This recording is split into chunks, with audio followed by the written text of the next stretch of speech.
한국에 관한 기사가 미국 대선 뉴스를 앞질렀다고요? 여기 한국에 관한 기사를 취재해서 논란이 된 CNN 기자가 있는데요. 한국에 대한 놀라운 광경의 기자는 한동안 입을 다물 수가 없었다고 합니다. 대체 이 CNN 기자에게 무슨 일이 일어난 걸까요? 오늘의 사연 들어보도록 하겠습니다. 사연 시작하기에 앞서 구독 버튼 한 번만 꾹 눌러주세요. 안녕하세요. 저는 미국 CNN 기자로 일하고 있는 에린 버넷입니다. 제가 기자로 일한 지 어느덧 5년이 흘렀지만 아직도 저는 매 순간이 긴장되고 예상대로 흘러가지 않는 상황에 당황하기 일쑤였죠. 기자로서의 제 생활은 늘 긴장의 연속이었습니다. 24시간 깨어있는 뉴스의 세계에서 특종을 찾아 달려왔고 마감 시간에 쫓기며 수시로 바뀌는 일정에 늘 스트레스와 압박감을 가지고 지냈답니다. 때로는 흥미진진하고 때로는 좌절감을 가장 먼저 맛보는 것이 기자라는 직업인 것 같아요. 열정을 가지고 취재했던 기사가 헤드라인으로 선정되면 그 기쁨은 말할 수 없을 정도랍니다. 하지만 요즘은 취재하는 것마다 드롭되거나 어렵게 올리더라도 사람들의 관심과 주목을 받지 못하고 있어요. 저도 한때는 모두가 선망하는 특종을 제법 올렸던 기자였는데 말이죠. 최근 미국의 가장 큰 이슈는 뭐니뭐니 해도 미국 대선이잖아요. 모두들 대선과 대선 후보 관련 취재를 하고 싶어 하지만 이것도 경쟁이 치열하답니다. 저도 마찬가지로 대선 관련 취재를 준비했지만 국장님의 벽을 넘지 못하고 있어요. 매번 다른 아이템을 찾아오라는 말씀만 번복하는 상황이죠. 이러한 상황들이 제 건강에도 영향을 미치기 시작했습니다. 불규칙한 식사 시간, 끊임없는 스트레스, 휴식과 운동 시간의 부족 등 이 모든 것들이 제 체중을 증가시키는데 일조했어요. 어느 날 무심코 체중을 재보니 지난 5년 동안 20kg이나 늘어난 상태였습니다. 정말 맞는 옷이 하나도 없는 지경이 되었어요. 거울 속에 비춰지는 모습을 보며 저는 종종 제 자신을 잃어가고 있다는 느낌을 받았죠. 체중 증가는 단순히 외모의 문제가 아니었습니다. 그것은 제가 얼마나 자신을 돌보지 못하고 있는지를 보여주는 지표였어요. 하지만 다이어트를 할 시간조차 없었죠. 그날도 여느 때와 다름없이 사무실에서 다음 기사 아이템을 고민하고 있었습니다. 그때였어요. 점심 식사도 거르고 고민하고 있던 제게 옆자리에 클라라가 무언가를 건네주었답니다. 한국에서 만든 냉동 김밥이라며 한번 먹어보라고 했어요. 모양을 봤을 때에는 그다지 먹고 싶은 마음이 들지 않았지만 제가 먹지 않는다면 클라라의 성의를 무시하는 걸로 보여질 수 있어서 하나를 입에 넣었어요. 무의식에 가깝게 입을 오물거리다가 순간 저는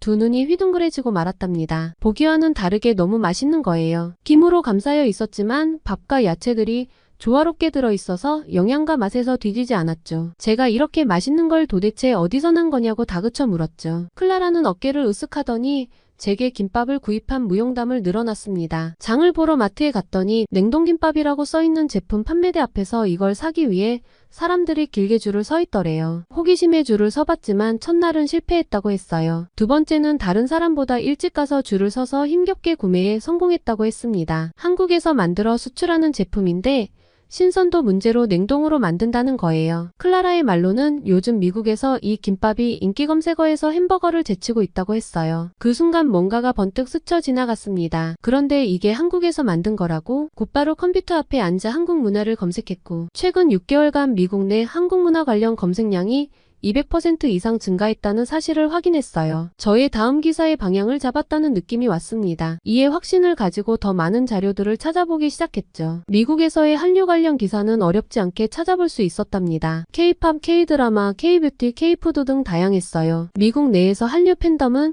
소셜미디어를 통해 매우 활발하게 활동하고 있었어요. 팬들은 자신이 좋아하는 K-팝 그룹이나 배우에 대한 지지를 표현하면서 SNS 상에서 자발적인 홍보 활동을 벌이고 있었죠. 특히 트위터, 인스타그램, 유튜브 등의 플랫폼을 통해 한류 관련 콘텐츠가 빠르게 확산되고 있다는 내용도 확인할 수 있었어요. 마지막 이 문장은 제 마음을 굳건하게 만들어준 결정적인 문구였어요. 한류는 미국 내에서 더 이상 단순한 유행이 아닌 지속적으로 성장하는 글로벌 문화 현상으로 자리 잡았으며 이는 미국인들의 라이프 스타일에도 점점 더 큰 영향을 미치고 있습니다. 이 문구를 확인하는 순간 저는 새로운 기사의 방향을 확실히 잡을 수 있었어요. 한국 음식, 특히 K-푸드가 미국 사회에 미치는 영향과 그 인기의 비결을 파헤쳐보기로 한 것이죠. 이는 단순한 음식 트렌드를 넘어 하나의 문화적 현상으로 자리 잡은 한류의 진정한 모습을 보여줄 수 있는 좋은 기회라고 생각했어요. 취재에 앞서 우선은 제가 K-푸드를 체험하는 과정이 필요하다고 느꼈습니다. 몇 가지 한국 음식을 선택해서 직접 체험해보기로 했죠. 그 첫 번째가 클라라가 건네주었던 냉동김밥입니다. 클라라가 건네준 그 작은 냉동김밥 롤이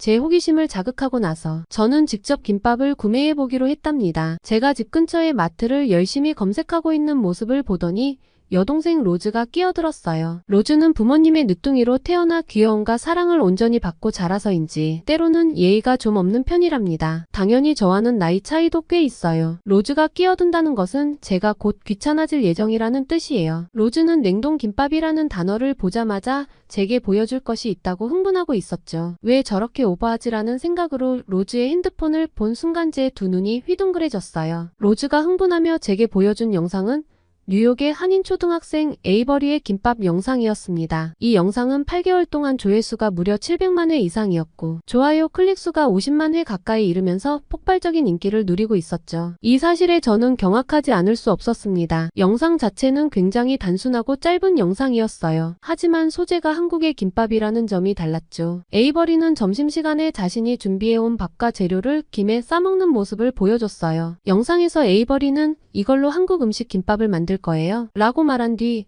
도시락 가방에서 하나씩 재료들을 꺼냅니다. 김은 해조류 김을, 밥은 밥을 뜻해요 라는 설명도 덧붙이면서요. 특히 해당 영상의 댓글은 제 두 눈을 휘둥그레지게 만들었어요. 그건 미국에서 어린 시절을 보낸 한국계 이민자들의 댓글이었죠. 그들은 어린 시절 김밥 도시락 때문에 많은 인종 차별을 겪었다고 해요. 심지어는 화장실에서 울면서 김밥을 먹기도 했다더군요. 에이버리의 영상이 내 어린 시절의 상처를 치유해줬다는 글과 함께 한 이민자는 좋은 마음으로 건넨 김밥을 뱉어버린 외국인의 일화를 적기도 했습니다. 이민자가 김밥으로 친구들에게 놀림받았던 과거와는 달리 당당하게 한국 음식을 만들어 먹는 소녀의 모습이 기특하다는 반응이었어요. 이 영상은 많은 사람들이 김밥이 무엇인지 또 어떻게 만드는지 궁금하게 만들었죠. 한국의 김밥에 관한 영상이 이렇게 폭발적인 반향을 일으키고 있다는 것은 분명 무언가 사람들을 이끄는 요소가 있을 거라는 확신이 들었습니다. 이 현상의 원인을 찾던 중 저는 소셜미디어의 힘을 발견했어요. 틱톡과 같은 소셜미디어 플랫폼에서 김밥 관련 콘텐츠가 바이럴하게 퍼지면서 사람들의 관심을 끌고 있더라고요. 특히 미국의 유명 유튜버와 인플루언서들이 앞다퉈 냉동김밥 먹방 챌린지를 하고 있었죠. 유명 푸드블로거 제시카는 이런 글을 남겼습니다. 김밥은 미국인들에게 새로운 형태의 편리한 패스트푸드로 인식되고 있어요. 특히 냉동김밥의 경우 쉽게 구매하고 빠르게 먹을 수 있어 바쁜 현대인의 라이프 스타일에 아주 적합하죠. 게다가 건강에 좋은 재료들로 만들어 햄버거와는 달리 죄책감 없이 즐길 수 있다는 점도 큰 매력이네요. 세상에 로즈가 내일에 도움을 주는 일도 다 있다니 저는 로즈에게 고맙다는 말을 하면서 재빠르게 옷을 갈아입고 집 밖으로 나왔어요. 곧바로 집 근처의 한인 마트로 차를 몰았습니다. 마트에 도착하고 보니 이미 냉동김밥 진열대 앞에는 긴 줄이 형성되어 있었어요. 다양한 인종의 사람들이 각자의 언어로 웅성거리며 기다리고 있었죠. 저도 당연히 그 줄에 합류했어요. 기다리는 동안 주변 사람들과 대화를 나누었습니다. 한 중년 여성은 이렇게 말했죠. 딸이 틱톡에서 본 후로 계속 사달라고 조르네요. 그 옆에 대학생으로 보이는 청년은 친구들과 김밥 챌린지에 동참하기 위해 사러 왔다고 했어요. 이 짧은 대화들을 통해 김밥이 얼마나 많은 사람들에게 퍼져 있는지 실감할 수 있었답니다. 에이버리의 영상이 이렇게 실제 소비로 이어지고 있다는 사실도 놀라웠죠. 30분 정도 기다린 끝에 드디어 제 차례가 왔습니다. 하지만 안타깝게도 제가 선택할 수 있는 건 마지막 2봉지뿐이었어요. 더 많이 사고 싶었지만 2봉지만 사게 되어 아쉬워하는 제 표정을 보더니 계산대에서 만난 마트 직원은 웃으며 말했어요. 매일같이 이런 광경이네요. 주물량을 늘렸는데도 항상 부족해요. 집으로 돌아와 설레는 마음으로 포장을 뜯었습니다. 어느 순간 로즈도 제 곁에 와 있더라고요. 포장지에는 한글로 김밥이라고 쓰여 있었고 그 옆에 영어로 김밥이라고 표기되어 있었죠. 전자레인지에 데우라는 지시사항을 따라 3분간 데운 후 김이 모락모락 나는 김밥을 꺼냈습니다. 로즈와 한 줄씩 사이좋게 나누어 먹었어요. 처음 한 입 베어 물었을 때의 그 맛을 잊을 수가 없어요. 클라라가 사무실에서 주었던 그 맛과는 또 다른 맛이었죠. 따뜻한 밥의 고소함, 속재료의 다양한 식감과 맛, 그리고 김의 짭조름한 맛이 조화롭게 어우러져 있었습니다. 여러 재료들이 어우러져 낼 수 있는 최상의 맛이었어요. 로즈도 영상으로만 보았던 김밥을 직접 먹어보더니 두 눈을 크게 뜨고 감탄을 자아냈어요. 나 이거 매일 먹고 싶다. 제 마음도 로즈와 다르지 않았답니다. 한 줄만 먹었을 뿐인데 제법 든든하더라고요. 그 순간 저는 왜 이 작은 롤이 그토록 많은 사람들의 마음을 사로잡았는지 이해가 갔습니다. 맛있으면서도 건강해 보이는 재료들, 그리고 먹기 편한 형태, 이 모든 것들이 현대인의 니즈를 완벽하게 충족시키고 있었던 거죠. 이제 냉동김밥은 제가 가장 좋아하는 식사 메뉴가 되었습니다. 한 번은 늦은 밤 야근을 하면서 저녁 식사 대용으로 먹어보게 되었는데요. 야근할 때는 빠르게 준비할 수 있으면서도 포만감 있는 식사가 되어 주었어요. 이때 클라라를 제외한 동료들의 시선이 제게 집중되는 것을 느꼈죠. 제가 나누어준 김밥을 먹어본 동료들의 반응이 인상적이었습니다. 처음에는 의아한 표정을 짓던 그들도 한 입 먹어보고는 놀란 표정을 지었어요. 이게 정말 냉동식품이야? 라는 질문을 여러 번 들었답니다. 심지어 한 동료는 제게 이렇게 물어보기도 했어요. 이거 정말 맛있다. 어디서 살 수 있어? 김밥을 자주 먹다 보니 제 몸도 조금씩 가벼워지고 있는 것 같은 느낌이 들었습니다. 냉동 김밥과 함께 제가 주목했던 메뉴는 한국 음식의 또 다른 인기 메뉴인 코리안 BBQ였어요. 미국인들 사이에서 코리안 BBQ가 큰 인기를 끌고 있다는 소식을 들었기 때문이죠. 로즈의 도움으로 냉동 김밥 취재에서 새로운 관점으로 접근할 수 있게 된 것에 보답으로 이번에는 저희 가족 모두가 식당을 방문했습니다. 우리 가족이 도착한 곳은 LA의 유명한 코리안 BBQ 레스토랑 서울 가든이었어요. 금요일 저녁 레스토랑 앞에 도착했을 때 우리 가족은 깜짝 놀라고 말았습니다. 여기도 문 앞에 줄이 길게 늘어서 있었고 대부분이 미국인들이었기 때문이었어요. 다행히 미리 예약을 하고 온 터라 우리 가족은 오래 기다리지 않았죠. 잠깐 기다리는 동안 저는 주변 사람들과 이야기를 나눠봤는데요. 한 커플은 이곳에 한 달에 한 번씩 온다고 했고 또 다른 가족은 특별한 날에만 방문한다고 했습니다. 이 말을 들은 우리 가족 모두는 코리안 BBQ에 대한 기대감으로 가득 차 있었죠. 드디어 자리에 앉아 저는 서울 가든의 특별한 점을 바로 느낄 수 있었어요. 테이블 중앙에 있는 숯불 그릴과 작은 그릇에 담긴 다양한 반찬들, 그리고 신선해 보이는 고기들. 제 맞은편에 앉은 엄마도 매우 신기해하셨죠. 우리가 앉은 테이블에서 직접 고기를 구워 먹는다는 건 상상도 하지 못한 일이라면서요. 대부분의 식당은 미리 주방에서 구워지고 조리된 음식을 식탁에 가져다 주거든요. 이 모든 것이 우리 가족에게 새로운 경험을 예고하고 있었습니다. 특히 테이블에 내장된 환풍기가 인상적이었는데 이것은 고기를 구울 때 뿜어져 나오는 연기를 빨아들이는 역할을 한다고 합니다. 이 장치 때문에 많은 테이블에서 고기를 구워도 식당 안에 연기가 가득 차지 않았던 거였죠. 메뉴를 보니 다양한 종류의 고기가 있었습니다. 불고기, 갈비, 삼겹살, 항정살 등 처음 듣는 이름들도 많았죠. 잘 모르는 상태에서 주문하기가 망설여져서 옆 테이블에 앉은 미국인 가족에게 추천을 부탁했어요. 그들은 친절하게 불고기와 갈비를 추천해주면서 엄지를 들어 보였습니다. 이에 저는 안심하고 그대로 주문하고 추가로 직원이 추천한 된장찌개도 주문했어요. 고기가 나오고 직원이 숯불을 피우자 본격적인 코리안 BBQ 체험이 시작되었어요. 직원이 고기를 직접 구워주기 시작했는데 그 모습이 마치 공연을 보는 것 같았죠. 고기가 지글지글 익어가는 소리와 향긋한 냄새가 식욕을 자극했습니다. 로즈는 이미 넋이 나간 상태로 고기에 시선을 고정하고 있더라고요. 그 모습을 보고 있자니 설마 지금 내 모습도 저러고 있는 거 아닌가 싶었어요. 직원은 고기가 타지 않도록 수시로 뒤집어 주었고 드디어 각자의 접시에 가위를 이용해서 먹기 좋은 크기로 잘라주었습니다. 그렇지 않아도 테이블에 세팅되어 있던 가위의 용도에 대해 엄마가 무척 궁금해했거든요. 가위가 식탁 위에 놓여져 있는 자체를 일반적인 미국인들은 이해하지 못해요. 우리가 고기 요리를 먹을 때에는 나이프를 이용하니까요. 나이프가 아닌 가위가 고기를 썰고 있는 장면에 신기해할 겨를도 없이 각자의 접시에 놓여진 고기에 일제히 집중했습니다. 아빠는 바로 입으로 고기를 가져가 드시고 계셨어요. 직원이 웃으며 옆에 있는 야채와도 곁들여 드셔보라고 권유했어요. 직원의 권유대로 조심스럽게 한 점을 집어 상추에 싸서 먹어보았습니다. 그 순간 제 입안에서 폭발적인 맛이 퍼져나갔죠. 부드럽게 익은 고기의 육즙, 상추의 신선함, 그리고 쌈장의 감칠맛이 어우러져 입안에서 환상적인 맛을 만들어냈습니다. 가족 모두가 표정에서 이 불고기와 갈비에 매료되었다는 걸 알 수 있었답니다. 불고기는 달콤한 맛이 났고 갈비는 짭조름하면서도 고소한 맛이 인상적이었는데 양념 베이스에 한국식 간장이 포함되었다는 설명도 들었어요. 고기를 구워주던 직원은 다음에 또 방문하시면 양념이 없는 갈비도 드셔보라고 추천했답니다. 메인 요리인 갈비도 너무 맛있었지만 추가 요금 없이 기본적으로 나오는 반찬들도 우리를 감탄하게 만들었습니다. 김치, 콩나물, 시금치 무침, 무생채, 파절이 등 여러가지 반찬들이 고기와 어우러져 먹을 때마다 새로운 맛을 경험하게 했어요. 처음에는 어떻게 먹어야 할지 몰라 당황했지만 이내 나름의 방식을 찾아 고기와 함께 먹었어요. 고기를 상추에 싸서 먹기도 하고 밥과 함께 먹기도 하고 때로는 반찬만 먹어보기도 했습니다. 된장찌개도 처음 접하는 저에게 특별한 맛이었어요. 뜨거운 돌솥에 담겨 나온 된장찌개는 구수한 향이 코를 자극했고 한 숟가락 떠먹어보니 깊은 맛이 일품이었습니다. 고기를 먹다가 중간중간 된장찌개를 먹으니 입안이 깔끔해지는 느낌이었죠. 식사를 하면서 코리안 BBQ에는 한 끼 식사 그 이상의 것이 있다는 걸 깨닫게 됐어요. 고기를 굽고 반찬을 곁들이고 쌈을 싸먹는 모든 과정이 즐거웠고 그 과정에서 가족 사이에 자연스럽게 대화가 이어지게 되었답니다. 아빠는 평소에 좀 무뚝뚝하신 편이어서 말씀을 많이 안 하시는데요. 오늘은 연신 불고기와 상추쌈의 조화가 환상적이라는 말과 함께 반찬과 고기의 조화도 일품이라며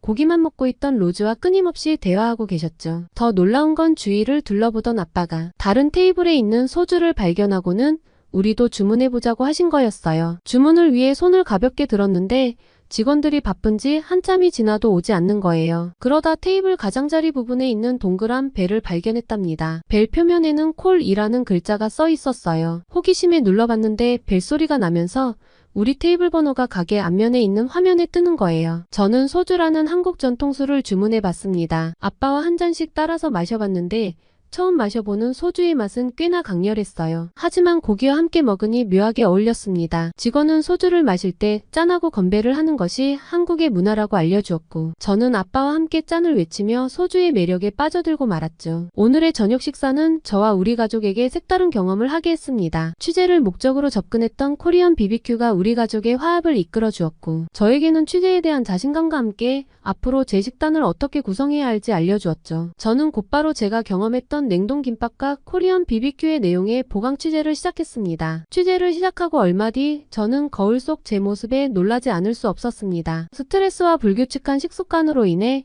20kg이나 불어났던 제 체중이 눈에 띄게 줄어들고 있었거든요. 그리고 이 변화의 시작점이 바로 냉동김밥이었다는 사실에 새삼 놀랐습니다. 취재를 위해 자주 먹게 된 냉동김밥이 어느새 끼니를 해결하는 데 중요한 부분이 되었어요. 적은 비용으로 포만감 있는 한 끼 식사를 해결할 수 있었고 다양한 채소와 단백질이 포함된 균형 잡힌 식사를 자연스럽게 하게 된 거죠. 여기에 한국식 채소 위주의 식단과 조리 방법 그리고 발효식품은 제 건강과 다이어트에 큰 도움이 되었어요. 채소 위주의 식단과 발효식품이 당뇨나 성인병 예방에 도움이 된대요. 한국의 된장과 김치가 비만 예방에 효과가 있다는 연구 결과들이 있다는 사실을 알고는 놀랐어요. 특히 전통된장이 간 기능 회복과 해독 효과가 있다는 점은 정말 흥미로웠죠. 게다가 한국 음식의 조리법에도 건강을 위한 지혜가 숨어 있었어요. 채소를 데쳐서 바로 양념하는 나물 요리는 영양소 파괴를 최소화하면서도 맛있게 먹을 수 있었답니다. 그리고 코리안 BBQ는 맛있으면서도 건강식으로 평가받고 있다는 사실도 알게 되었죠. 그러다 보니 자연스럽게 다이어트 효과를 경험하게 되었고 이는 제 삶의 질을 크게 향상시켰습니다. 이러한 제 개인적인 경험은